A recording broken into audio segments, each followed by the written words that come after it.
School से छुट्टी होते ही तेज बारिश शुरू हो जाती है और सभी छोटे पक्षी बारिश में फंस जाते हैं।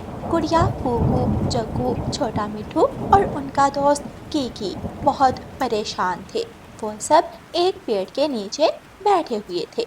हमारी किताबें भीग जाएंगी। हम सब ऐसा करते हैं, अपने स्कूल के बैग इस पेड़ के नीचे रखकर ऊपर पेड़ के पत्ते डाल देते हैं। हाँ गुड़िया बहन, आपने ठीक कहा। हमें सबसे पहले अपनी किताबें बचानी चाहिए।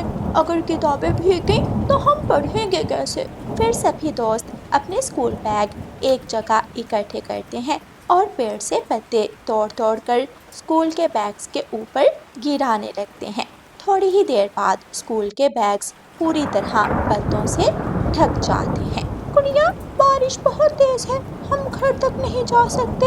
हमें कहीं आश्रय लेना होगा। मेरे दोस्तों, यहाँ पास ही मेरी सहेली मीना का घर है, हम वहाँ चले जाते हैं। फिर गुड़िया अपने सभी दोस्तों को साथ लेकर उड़ती है और मीना के घर की तरफ जाती है। हवा बहुत तेज थी, वो ज्यादा दूर तक नहीं जा पाते, इसलिए रास्ते में एक वीरान घर था। वो सब वहाँ चले जाते हैं। मीना का घर तो अभी दूर है, हम सब थोड़ी देर यहाँ रुकते हैं। जैसे ही बारिश कम होगी हम यहाँ से आगे चले जाएंगे। घर का दरवाजा टूटा हुआ था और खिड़की भी बाहर की तरफ निकली हुई थी। सभी दोस्त डरे हुए बैठे थे कि थोड़ी ही देर बाद वहाँ एक बड़ी चील आ जाती है। अरे अरे, आज तो शिकार चलकर मेरे घर आ गया। आज तो मेरी पार्टी हो गई। इतने ज्यादा छोटे पक्षी, आज पहली बार मैं इतने ज्यादा छोटे पक्षी खाऊंगी। सभी छोटे पक्षी डरकर एक कोने में लग जाते हैं। दोस्तों, हमें ज्ञान से काम लेना होगा। हम चील का मुकाबला नहीं कर सकते। अगर डरते रहे तो मारे जाएंगे।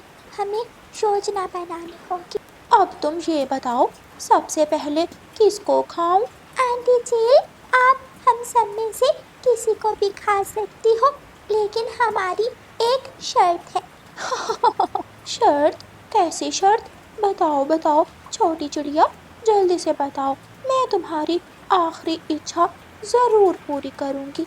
हम सब बहुत भूखे हैं, पहले हमें थोड़ा सा दाना लाकर खिला दो ताकि हमें थोड़ी ताकत आ जाए और फिर आप हमें खा लेना। अच्छा तो ये बात है, लेकिन अगर तुम में से किसी ने भी भागने की कोशिश की तो मैं किसी को छोड़ूंगी नहीं, मैं सबको खा जाऊंगी। चील घर से बाहर जाती है और अपनी बहन को आवाज देती है। छोटी छोटी, कहाँ हो? जल्दी से यहाँ आओ, आज बहुत बड़ा शिकार मिल गया है। बारिश में हमें कहीं दूर जाना नहीं पड़ेगा। ये सुनकर बड़ी चील की छोटी बहन जल्दी से वहाँ आती है। वाह वाह, इतने ज्यादा पक्षी। बड़ी, अब इंतजार क्या कर रही हो? जल्दी से इन पक्षियों को पकड़ो और पार्टी शुरू करें। नहीं छोटी, मैंने इनसे वादा किया है, मैं इन सबको दाना दूंगी और फिर हम इन सबको बारी बारी खा लेंगे। ठीक है, मैं दाना लाती हूँ, तुम इन छोटे पक्षियों का ख्याल रखना। छोटी चील दाना लेने जंगल चली जाती है। ऐसे गुड़िया और गुड़िया के दोस्तों को थोड़ा समय मिल जाता है, उन्हें सोचने का थोड़ा वक्त मिलता है। आंटी चील, आप हम सब में से पहले किसे खाना पसंद करेंगी? छोटी चिड़िया, तू बड़ी बातें करती है। मैं सबसे पहले तुम्हें ही खाऊंगी, तुम्हारा मांस ज्यादा नरम होगा। बहुत अच्छी बात है आंटी चील, मैं भी यही चाहती थी। लेकिन देखें, मेरे पंख तो गंदे हैं, मेरे पंख पर कीचड़ लगा हुआ है। अगर आप मुझे इजाजत दें तो मैं बाहर जाकर थोड़ी देर बारिश में बैठ जाऊं, ऐसे मेरे पंख साफ हो जाएंगे और आपका शोरबा भी अच्छा बनेगा। हाँ, तुम्हारे पंख तो सच में गंदे हैं। जाओ, थोड़ी देर बाहर जाकर बारिश में बैठ जाओ, लेकिन भागने की कोशिश मत करना, तुम्हारे दोस्त मेरे पास ही हैं। नहीं नहीं आंटी चील, मैं अपने दोस्तों को छोड़कर कैसे जा सकती हूँ? गुड़िया घर से बाहर जाती है और इधर उधर देखने लगती है। दूसरे पेड़ के पीछे एक लाल मिर्ची का पौधा था जिस पर लाल मिर्ची लगी हुई थी। गुड़िया जल्दी से एक लाल मिर्ची तोड़ती है और उसे एक पेड़ के पत्ते पर रखकर पीस लेती है। थोड़ा पानी मिलाकर गुड़िया लाल मिर्ची का शरबत तैयार करती है। चील, हमें छोड़ दो, हमें घर जाने दो, हमारे मम्मा पापा बहुत परेशान होंगे। काले कौवे, हाथ आया शिकार, कौन जाने देता है। अब तो मैं पूरा महीना भोजन खाऊंगी। गुड़िया पीछे से आती है और चील के पीछे बैठ जाती है। आंटी देखें, मेरे पंख साफ हो गए। जैसे ही चील गुड़िया की तरफ अपना मुंह करती है, गुड़िया लाल मिर्ची वाला पानी चील की आंखों में गिरा देती है। मर गई, मर गई। छोटी चिड़िया, तूने मेरी आंखों में क्या गिरा दिया? बहुत जलन हो रही है, मैं तुम्हें छोड़ूंगी नहीं। चील की आंखें बंद थी और वो इधर उधर घर की दीवारों में टकरा रही थी। ये देखकर सभी छोटे पक्षी वहाँ से उड़ते हैं। गुड़िया अपने दोस्तों को लेकर वहाँ से भाग जाती है। वो सब दूर जाकर झाड़ियों में छुप जा। बड़ी बड़ी, क्या हुआ तुम्हारे साथ? तुम्हारी आंखें क्यों बंद हैं? कम वक्त छोटी चिड़िया ने मेरी आंखों में लाल मिर्ची गिरा दी। छोटी, जल्दी से मेरी आंखों में बारिश का पानी गिराओ। मैं पानी कैसे लाऊं? मेरे पास बर्तन नहीं है। बाहर जाकर बारिश में बैठ जाओ, ऊपर मुंह करो, फिर ही तुम्हारी आंखों की जलन कम होगी। फिर बड़ी चील बारिश में बैठती है और बारिश के पानी से अपनी आंखें साफ करती है। छोटी, वो सब भागे। वो छोटे पक्षी बहुत चालाक निकले। हाँ बड़ी, छोटे पक्षियों ने तो हमें उल्लू बना दिया। तकरीबन 2 घंटे तक गुड़िया और गुड़िया के दोस्त झाड़ियों में छुपे रहते हैं। 2 घंटे इंतजार करने के बाद बारिश रुक जाती है। दोस्तों, बारिश रुक गई है। हमें जल्दी से वापस जाकर अपने बैग उठाने होंगे। समय बहुत थोड़ा है। रात होने से पहले पहले हमें घर पहुंचना है। सभी दोस्त उड़ते हैं और उस जगह पर पहुंचते हैं जहां उन्होंने अपने बैग छुपाए थे। वो सब दोस्त पत्ते हटाते हैं तो उनके बैग पूरी तरह सूखे थे। सभी दोस्त अपने अपने बैग उठाते हैं और अपने अपने घरों को उड़ते हैं। गौरी बहन, मैंने तो पूरा जंगल देखा, लेकिन हमारे बच्चे अभी तक नहीं लौटे। ना जाने हमारे बच्चे कहाँ होंगे। गौरी कवि दूर से छोटे पक्षियों को आता हुआ देख लेती है। वो आगे रानो चिड़िया, वो सब आगे, देखो वो आ रहे हैं। गुड़िया और गुड़िया के दोस्त सुरक्षित वापस पहुंच जाते हैं। गुड़िया बेटी, मैं बहुत परेशान थी। मुझे आप सबको सुरक्षित देखकर बहुत खुशी हुई। रानो बहन, आप भी आ जाओ, और बच्चों आप भी मेरे घर आ जाओ। मैंने मीठी खिचड़ी बनाई है, सब मिलकर मीठी खिचड़ी खाएंगे। फिर गौरी कवि सभी को अपने घर ले जाती है और सब मिलकर मीठी खिचड़ी खाते हैं। जग्गू कौवा बात शुरू करता है और अपनी मम्मा को रास्ते की बात बताता है। और फिर जब चील आ गई तो हमने समझा आज हमारा आखिरी दिन है, लेकिन हमारी दोस्त गुड़िया ने ऐसा खेल खेला कि चील को भी उल्लू बना दिया। मेरी बेटी बहुत अक्लमंद है। सब गुड़िया की तारीफ कर रहे थे। अपनी तारीफ सुनकर गुड़िया बहुत खुश थी। प्यारे दोस्तों, ऐसे गुड़िया अपने दोस्तों की जान बचाती है और ज्ञान से काम लेती है। जब भी कोई बड़ी मुश्किल हो तो मुश्किल का सामना हिम्मत और हौसले से करते हैं। डरने से कुछ नहीं होता। अगर हम डटकर मुकाबला करें तो किसी भी बड़ी मुश्किल से बचकर निकल सकते हैं। और प्यारे दोस्तों, इस कहानी को लाइक, अपने दोस्तों के साथ शेयर और चैनल को सब्सक्राइब करना बिल्कुल मत भूलना। आपका धन्यवाद। रानो चिड़िया की ऐसी कहानियाँ सुनने के लिए YouTube सर्च बार में रानो चिड़िया की कहानी लिखें या फिर ये बटन दबाकर बोलकर कहें रानो चिड़िया की कहानी।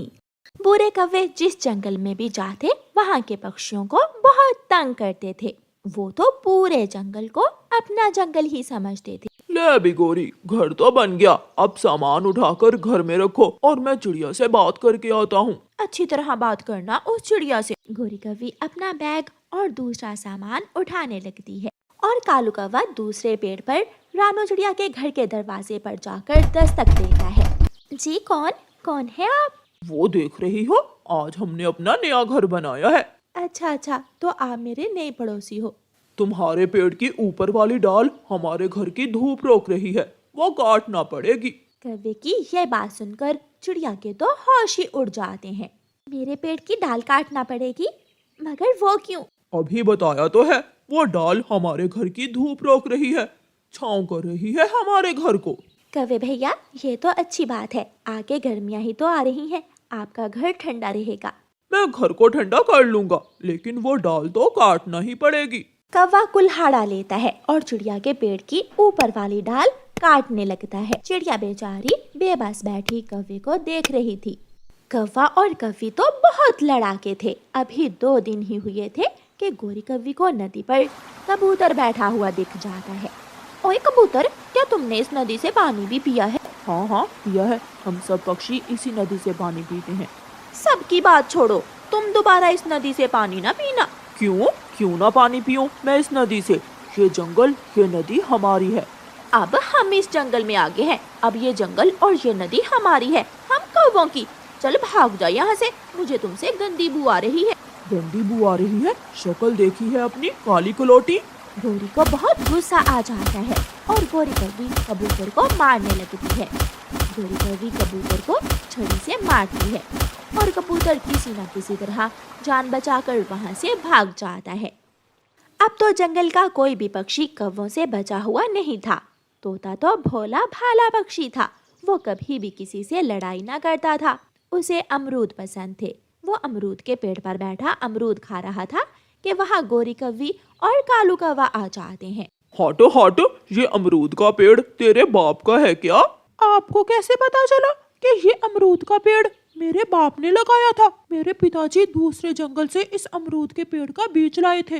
मोटी चोंच वाले, अब ये अमरूद का पेड़ हमारा है। आज के बाद अगर दोबारा हमने तुम्हें इस पेड़ के पास भी देखा तो जान से मार देंगे। क्या? मेरा ही पेड़ और मैं ही इस पेड़ के अमरूद नहीं खाऊंगा? वो कबूतर भी तुम्हारी तरह ही टैं टैं करता था, मैंने सर फाड़ दिया है उसका, जाकर देख लो। तोता डर का मारा वहां से उड़ जाता है। तेज हवा की वजह से गोरी और कालू कौवे के घर के कुछ तिनके उड़ जाते हैं। तो गोरी आराम से जाकर बुलबुल का घोंसला तोड़कर तिनके निकालने लगती है। ऊपर से बुलबुल भी आ जाती है।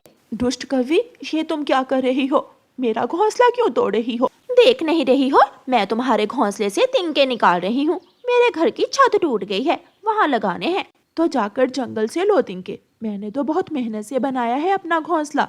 मोटी बुलबुल, तू मार खाएगी मुझसे, अगर आप बोली तो मैं लाठी उठा लूंगी। डर के मारे बुलबुल चुप कर जाती है और गौरी कौवी बुलबुल का सारा घोंसला तोड़ देती है।